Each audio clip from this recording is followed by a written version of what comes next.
As a former director of the Pan-American Health Organization, PAHO, Sir George Alleyne has addressed several aspects of Caribbean health and related problems the region faces.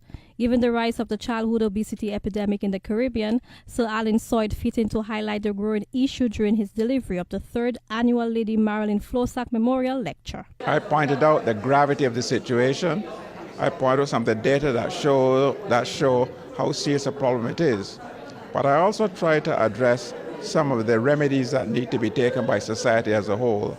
I address, for example, the issue of encouraging children to exercise. I address the issue of making the environment as healthy as possible and not contributing to obesity in children.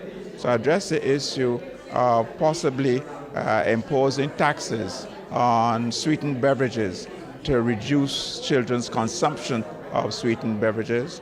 I address the issue of the human rights of the child in the context that the state has a responsibility not to have the child becoming obese. Childhood obesity rates in the Caribbean are higher than the global average and are increasing rapidly. Although various programs exist throughout the region, they are far from what is required to make major inroads into halting this obesity epidemic. Sir Alleyne believes that bold, creative, and sustained policies are required if the region is to reduce children's risk of nutrition-related chronic diseases later in life. It's a problem all over the world. It's a problem all over the world.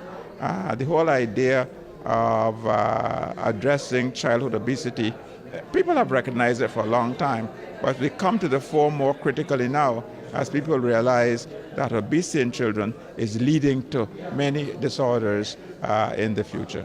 And not only health disorders, but the cost of obesity in children is not to be underestimated.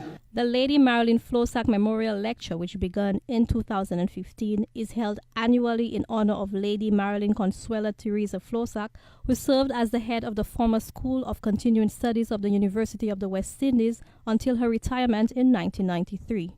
Zane Romulus, NBC News.